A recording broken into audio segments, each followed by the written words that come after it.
Os seres humanos têm medos.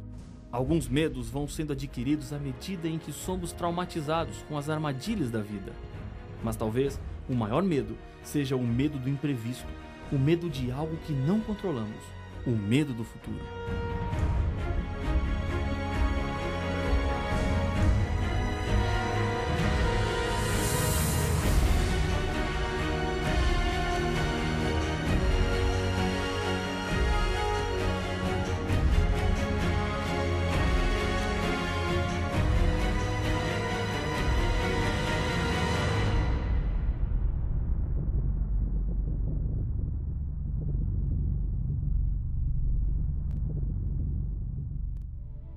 Quando o Apocalipse fala do futuro, ele se torna um livro enigmático. Algumas pessoas que têm a Bíblia nunca abriram no livro do Apocalipse, simplesmente por ter medo daquilo que possam encontrar. O livro do Apocalipse não é um livro que fala de tragédias, mas acima de tudo, um livro que fala sobre esperança. Deus nos revela um futuro onde o mundo voltará a ser perfeito, como era quando Deus o fez. Muitas promessas são quebradas. Mas isso não vale quando falamos sobre as promessas que Deus faz. O que Ele promete fazer, Ele faz.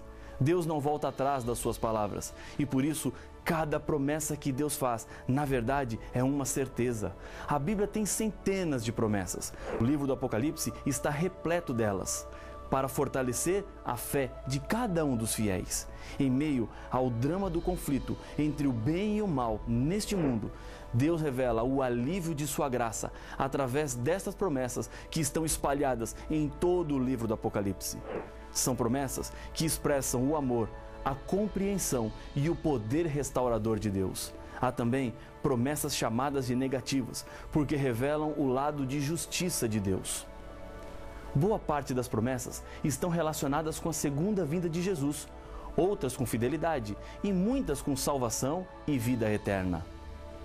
E o mais interessante é que as promessas do Apocalipse passam a barreira do tempo e falam aos nossos dias para homens e mulheres do século XXI. Não são versos escritos por um simples ser humano, mas pela inspiração dada por Deus. Por esse motivo, as palavras e as promessas de Jesus nunca passarão ou terão a data de validade vencida. Todas as promessas são para os vencedores. E no livro do Apocalipse, vencedores são todos aqueles que se salvarão. Existem promessas que são recompensas. Por exemplo, Apocalipse capítulo 22 e o verso 12. E eis que venho sem demora, e comigo está o galardão que tenho para retribuir a cada um, segundo as suas obras. Essa é uma promessa relacionada com a segunda vinda de Cristo. Nesse mesmo dia, o Senhor virá e destruirá todos os que destroem a terra, diz Apocalipse capítulo 11, verso 18, e dará vida eterna aos salvos. Promessa positiva para os salvos e negativa para os que se perderão. Qual é o tipo de recompensa que você está buscando receber de Deus? Faça uma análise de sua vida. Olhe para todos os lados. Existe algo que você precisa mudar? Uma coisa que não deve mais fazer? O seu problema é algum tipo de vício? Você tem feito escolhas perigosas que têm colocado o seu casamento e a sua família em perigo? Lembre-se que hoje é o momento em que Deus quer entrar em sua vida. Esse estudo chegou até as suas mãos porque Deus quer falar contigo. Ele está chamando a sua atenção para aquilo que está escrito na Bíblia. Deus quer te levar para uma terra perfeita e te dar uma vida perfeita. Nesse lugar, diz a Bíblia: quem tem ouvidos, ouça o que o Espírito diz às igrejas. Ao vencedor, dar-lhe-ei que se alimente da árvore da vida, que se encontra no paraíso de Deus. Apocalipse capítulo 2 e o verso 7. A árvore da vida é mencionada 6 vezes em toda a Bíblia. 3 vezes no primeiro livro da Bíblia, Gênesis, e 3 vezes no último livro da Bíblia, Apocalipse. Para que o homem não vivesse eternamente como pecador, após o primeiro pecado, Deus não permitiu que o homem comesse mais desta árvore, retirando-a da terra. Você já imaginou a maldição que seria sermos eternamente pecadores? Isso quer dizer que seríamos eternamente cegos, paralíticos, mudos, doentes. Com o envelhecimento do corpo, sem descanso, seríamos eternamente infelizes. Sofrer as dores terríveis de um câncer e não poder curar-se e nem morrer? Ficar eternamente prostrado em uma cama, sem forças para levantar-se, sem possibilidade de acabar com esse sofrimento? A criança de um lar pobre não quer passar fome e miséria eterna. Satanás queria tudo isso e muito mais. Deus não. Mas de acordo com a promessa bíblica, com o ser humano restaurado, transformado por Jesus, é prometido aos vencedores, ou seja, todos os salvos, que eles poderão comer da árvore da vida. Apesar de Deus ser perfeito e não gostar do pecado, Ele mostra sua compreensão e ternura para com os seres humanos pecadores e fracos. Deus sabe das nossas limitações por causa das sequelas que o mal deixou em nós. No momento em que João começa a ter as visões do livro do Apocalipse, ele mesmo conta: quando o vi, caí a seus pés como morto. Porém, ele pôs sobre mim a mão direita, dizendo: não temas, eu sou o primeiro e o último. Apocalipse capítulo 1 e o verso 17.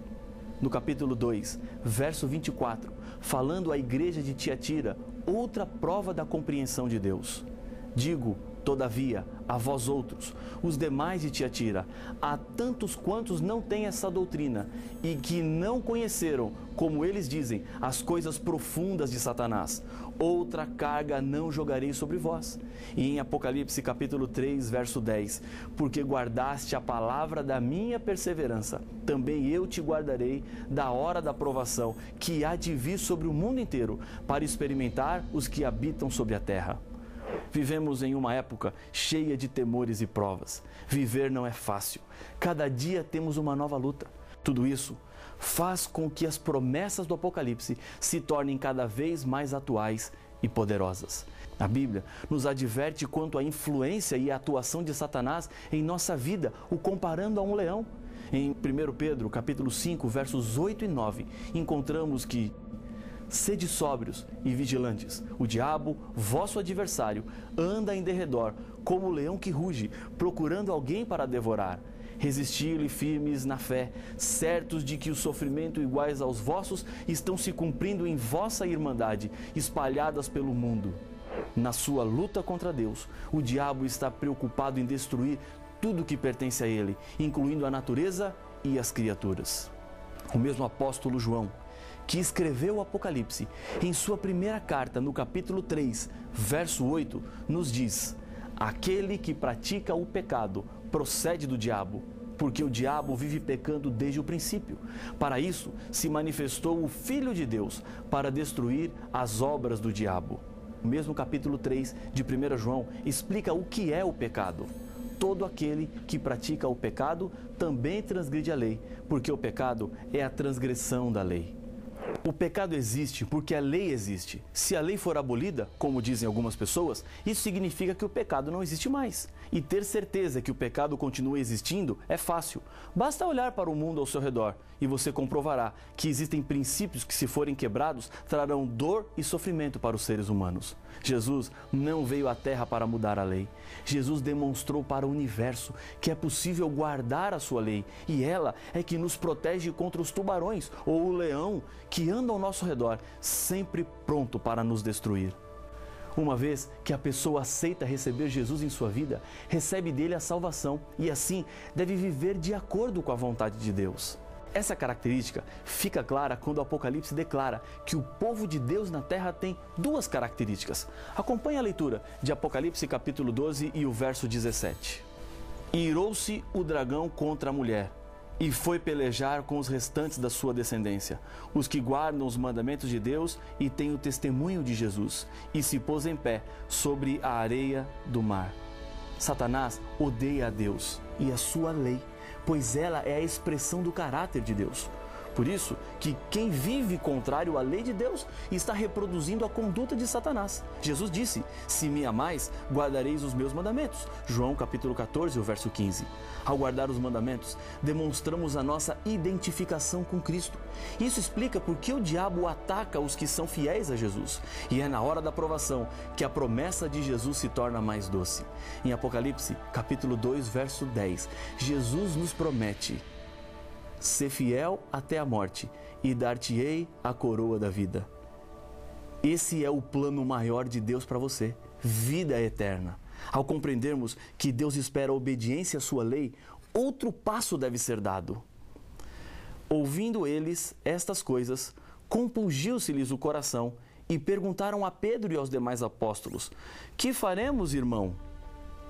Respondeu-lhes Pedro: arrependei-vos e cada um de vós seja batizado em nome de Jesus Cristo para a remissão dos vossos pecados e recebereis o dom do Espírito Santo.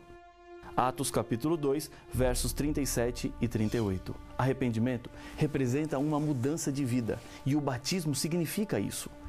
Perceba que até as promessas de castigo do Apocalipse, que alguns podem considerar negativas, revelam o amor de Deus que quer conduzir cada ser humano ao arrependimento. As repreensões e castigos prometidos por Deus têm como objetivo corrigir e curar, porque Ele nos ama e sabe que sem arrependimento não pode haver perdão. A salvação chega aos seres humanos de graça. Um homem que chegou atrasado a um encontro com um evangelista e lhe perguntou à porta: o que eu tenho que fazer para ser salvo? O velho evangelista lhe disse: você chegou atrasado. Eu sei, disse o homem aflito, eu preciso saber. Eu já lhe disse, você chegou atrasado, mas não foram alguns minutos, e sim 2000 anos, porque o que tinha que ser feito para a sua salvação já foi feito na cruz. No final do livro do Apocalipse, encontramos um convite. O Espírito e a noiva dizem: vem. Aquele que ouve, diga: vem. E aquele que tem sede, venha. E quem quiser, receba de graça a água da vida. Apocalipse capítulo 22, verso 17. A justiça de Jesus, que é colocada sobre cada ser humano que não é justo, é representada no Apocalipse por roupas e vestimentas. Os que acompanham Jesus estão vestidos de roupas brancas que foram lavadas no sangue de Jesus. Aqui, a figura de linguagem demonstra que apenas através do sangue de Jesus, os salvos têm o direito de usarem uma roupa que representa pureza. Arrependimento e fé devem ser acompanhados de mudança. Em Atos, capítulo 3, verso 19, encontramos: arrependei-vos, pois, e convertei-vos, para serem cancelados os vossos pecados. A paciência de Deus tem limites. Se não há conversão, terá de haver punição. O livro do Apocalipse nos diz de 7 pragas que cairão sobre o mundo, e nem assim todas as pessoas se arrependerão dos seus pecados. Jesus nos afirma: quem tem ouvidos, ouça o que o Espírito diz às igrejas. O vencedor, de modo nenhum, sofrerá dano da segunda morte. Apocalipse capítulo 2, verso 11. Acredito que o amor de Deus entrou tanto em nossa vida que o mínimo que podemos fazer é permitir que nossa mente e o coração fiquem em direção ao céu, traduzido em doce melodia de obediência. E é isso que o Senhor espera de nós. É uma resposta de amor pelo grande amor que Ele tem por cada ser humano. Um dia, Jesus se encontrou com um jovem cheio de riquezas. Ele queria ser salvo e Jesus lhe disse: se queres, porém, entrar na vida, guarda os mandamentos. Mateus capítulo 19, o verso 17. A consequência da salvação é a obediência e a motivação da obediência é a salvação. O Apocalipse revela que o código moral no qual os que foram salvos pela graça devem obedecer é a lei dos 10 mandamentos. Os apelos bíblicos e as promessas estão mostrando a você que Deus lhe chama para ser um filho obediente e andar nos caminhos da Bíblia e dos 10 mandamentos. Por que você não decide agora qual caminho vai seguir? Faça nesse momento um acerto com Deus. Decida viver feliz e em paz com Deus. Isso fará toda a diferença em sua vida. Se essa é a sua decisão, se esse é o seu desejo, ore comigo. Senhor, nós te louvamos pelo privilégio que estamos tendo de estudar a Tua Palavra. Obrigado pelas promessas que o Senhor nos faz, promessas de vida, promessas de salvação. Aceita a nossa decisão, toma conta do nosso coração e nos transforma para o dia do grande encontro, quando o Senhor voltar a este mundo, em nome de Jesus. Amém. Dentre as muitas figuras do Apocalipse, os 7 selos é uma das profecias que mais alimentam a imaginação das pessoas com relação ao fim do mundo. Morte, sangue, espada, fome, pestes. Estas são expressões usadas no contexto dos 7 selos. Mas afinal, o que representam os 7 selos do Apocalipse? Estes selos só trarão desgraça para o nosso mundo? E quando isso acontecerá? Não perca o próximo episódio de Apocalipse, o fim revelado.